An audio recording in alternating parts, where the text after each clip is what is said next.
In my house, you either spoke 6 languages perfectly or you didn't speak at all. When I was 8 and slipped a French word into a Spanish sentence, my mom slapped me so hard I fell off my chair. You see, neither of my parents spoke anything except English. But they were both completely obsessed with this idea that multilingual people were superior and that they'd ruined their own lives by only knowing one language. At home, you either spoke 6 languages fluently or you didn't speak at all. Mom and Dad were obsessed with the idea of raising multilingual prodigies.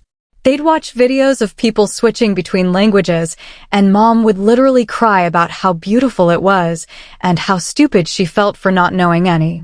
Dad would get drunk and rant about how if he'd learned languages as a kid, he could have been someone important instead of working at a warehouse. So, when my older sister Louise was born, they made a plan. Their kids would be different. Every day of the week was assigned a language, and we had to speak only that one all day. Monday was French, Tuesday was German, Wednesday Mandarin, Thursday Arabic, Friday Russian, Saturday Japanese, and Sunday was review day, where we practiced all 6. If we slipped into English or mixed anything up, we were punished immediately, no dinner, locked in our rooms for hours, or forced to write lines in whatever language we messed up. Tutors came to our house every single day after school. My parents couldn't understand a word of what was being taught, but they'd sit there and watch us like hawks, making sure we looked like we were learning. My brother Wyatt was only 11 and already having panic attacks before lessons because the tutors would report to our parents if we weren't improving fast enough. Mom and Dad would film us and send the videos to relatives, post them online with captions like, "Look at our genius children." If anyone complimented our skills, they'd act like it was their achievement, even though they didn't understand a single word. When I turned 13, they sat me down and said I had exactly 2 years to become fluent in all 6 languages. Or they'd send me to a boarding school in Europe that specialized in intensive language education. They showed me the brochure. It looked like a prison, kids in uniforms, silent classrooms, no phone calls home, no visits for the first year. Dad said, "We've already contacted them. They're expecting you unless you prove you can do this." By then, I was already studying 4 hours a day after school and was constantly exhausted. My grades in regular subjects were tanking because I couldn't focus on anything except languages. Wyatt was falling apart too. He was having nightmares about the tutor's point one day. I just snapped. During a Mandarin lesson, I started making up gibberish that sounded like Mandarin and told the tutor it was an advanced dialect I'd learned online. The tutor looked confused, asked me to repeat myself. I just kept going, stringing together random syllables like it was real. When my parents asked how the lesson went, the tutor said he didn't recognize what I was speaking. I told them he probably wasn't educated enough to understand the regional dialect. For about 2 weeks, I got away with it. I'd speak total nonsense during my lessons and tell my parents the tutors weren't qualified. Wyatt caught on and started doing it too, and for the first time in years, we actually felt a bit of relief. Then Mom and Dad brought in experts, actual linguistics professors from a nearby university who spoke all 6 languages fluently. They tested us for hours and figured it out immediately. When they told our parents we'd been faking, Dad lost his mind. He grabbed all our language books and threw them at us one by one. Mom was screaming about how embarrassed she was, how we'd humiliated them. They grounded us for 2 months and doubled our study time. Tutors in the mornings before school, at night after school, all weekend long. I was sleeping maybe 3 hours a night, falling asleep in class, barely functioning. Finally, I went to the school counselor. I showed her the bruises on my arms where Dad had hit me with books. She called Child Protective Services that same day.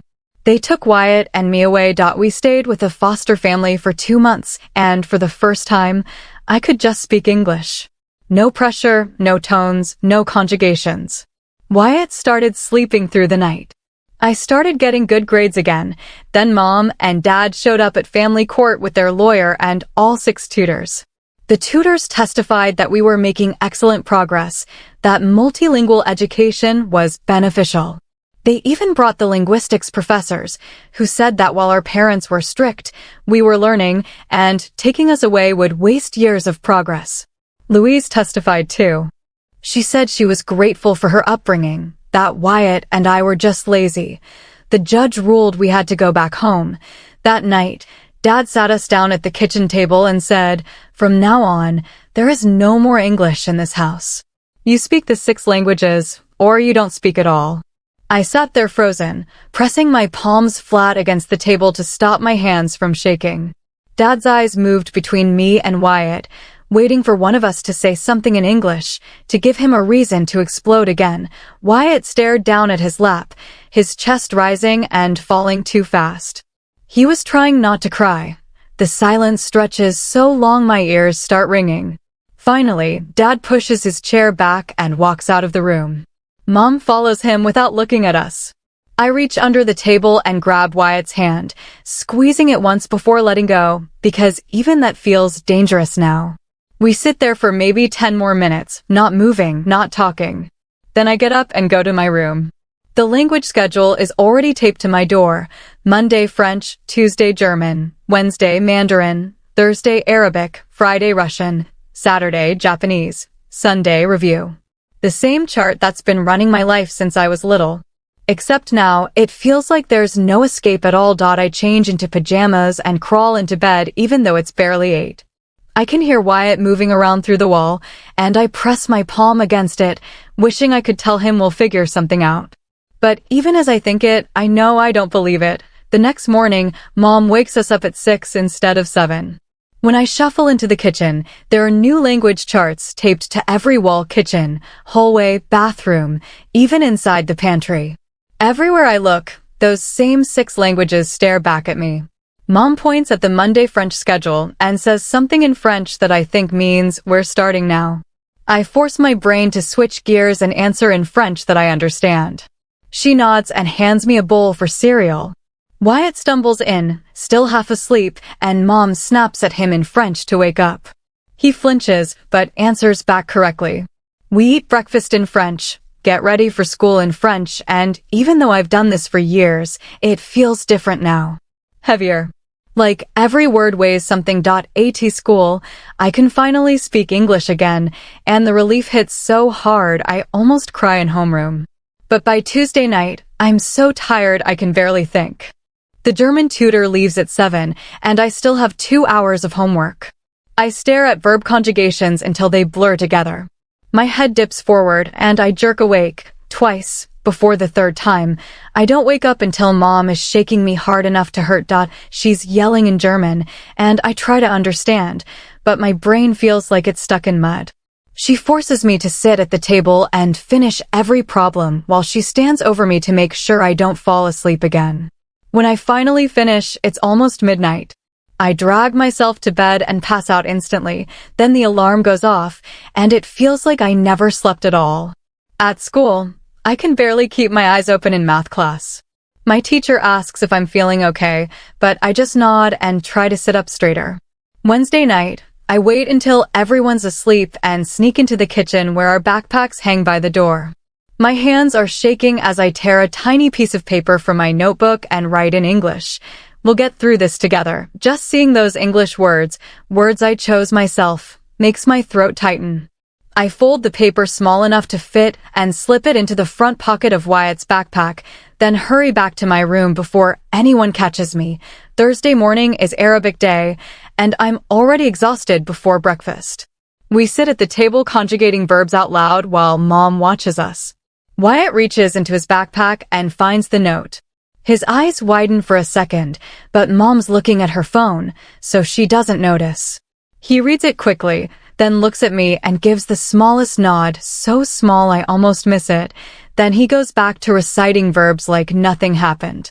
But that tiny moment, just knowing he read my words, feels like the only real thing in this whole nightmare. I want to cry and smile at the same time, but I just keep conjugating Arabic verbs and pretend everything is normal. Friday afternoon at school, I have to stop in the hallway and lean against a locker because I'm dizzy from exhaustion. Mrs. Sutherland, my school counselor, comes around the corner and spots me. She walks over and asks if everything's okay at home. I want to tell her everything, the language-only rule, the schedules taped to every wall, the nights with barely 4 hours of sleep, but the fear stops me cold. If I tell her, she'll call CPS again, and we'll go to court again, and the judge will send us back again. And next time, it might be worse. I just tell her I've been having trouble sleeping. She gives me a look that says she knows I'm lying. She asks if I'm sure, and I nod and say I'm fine. She says her door's always open if I need to talk. I thank her and walk away, even though every part of me is screaming to turn around and tell her the truth. That Sunday is review day, which means switching between all 6 languages. I'm so tired I can't keep track of which one I'm supposed to be using. Dad asks me a question in French, and I start to answer, but then I turn to Wyatt and whisper in English that I can't remember the word for something. It's barely a whisper, but Dad hears it. He shoots up so fast his chair crashes to the floor. Before I can move, he grabs the thick Russian textbook and hurls it at me. The corner hits my shoulder hard, pain exploding down my arm. I bite my lip to keep from crying because I know that'll only make him angrier. He's yelling in English about how I broke the rule, and the irony that he's screaming in English would almost be funny if I wasn't terrified. Mom rushes in, shouting too. Wyatt is frozen in his chair, eyes wide. Dad orders me to my room. Upstairs, I pull my shirt down and see the dark bruise already forming. Something in me shifts. I can't live like this anymore. I don't know what I'll do, but I know I have to do something. The next day at lunch, I hide in the library and write everything down in English about Dad throwing the book, the language rule, the sleepless nights. I fold the paper and hide it in my science book. If nothing else, it's proof. Something that's mine. A few days later, I hear Wyatt crying in the bathroom before his Mandarin lesson. He's gasping for breath, shaking. I kneel beside him, whispering in English to breathe with me, slow and steady, like the foster mom once taught us. Eventually, he calms down, but when the doorbell rings for his tutor, panic flashes in his eyes. We go downstairs together. Isabella, the tutor, starts the lesson, but I can tell she notices something's wrong. Wyatt's voice shakes, his hands won't stop trembling. She keeps glancing between him and our parents, writing something in her notebook that I know isn't about Mandarin. She cuts the lesson short. For a moment, I think maybe, just maybe, she'll help us. But I don't let myself believe it too much. Hope only hurts when nothing changes. That weekend, Mom and Dad call us into the living room. Dad opens his laptop and shows us the router logs, every website anyone's visited. From now on, he says, we'll check these every night. Only language sites allowed. Mom says they'll start checking our phones and tablets every night to make sure we're not wasting time on anything that isn't language related. It feels like the house is closing in. Every way to reach the outside world is being cut off. No secret emails, no searching for help, no connection to anyone who might understand. That night, lying in bed, my chest feels tight. I start breathing too fast and realize I'm having the same kind of panic attack Wyatt had. I do the breathing exercises until it eases, but the fear stays. The house feels like a shrinking prison. On Monday, Isabella comes for my Mandarin lesson, and I notice her hands are shaking. I'm wearing short sleeves, and the bruise on my shoulder is still visible. She sees it and freezes for a moment, swallowing hard. Mom and Dad are in the doorway watching as always. Then Mom says she needs to check dinner, and both of them step away. The second they're gone, Isabella leans forward and whispers in English, asking if I'm okay. Her voice is gentle, and I almost start crying. I can't speak, so I just shake my head. She squeezes my hand once before switching back to Mandarin as my parents return. That tiny moment, someone seeing me, asking in English, makes me want to cry with both relief and sadness. On Tuesday, I skip lunch and go to the library. My hands shake as I create a new email under a fake name and write to Mrs. Sutherland, my school counselor. I keep it vague. Things at home have gotten worse. Can we talk privately? I delete my browser history, clear everything, and walk back to class like nothing happened.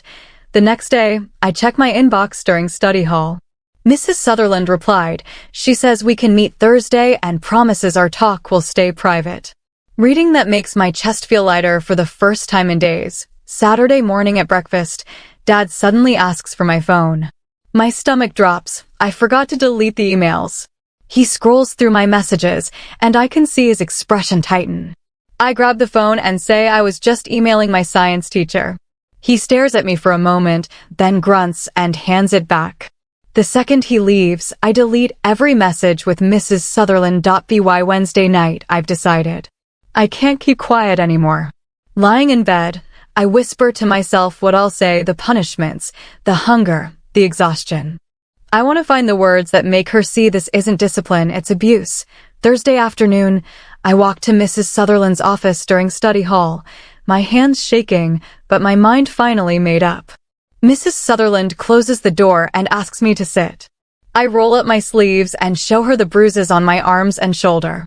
Her face goes pale. She asks if she can take pictures, and I nod.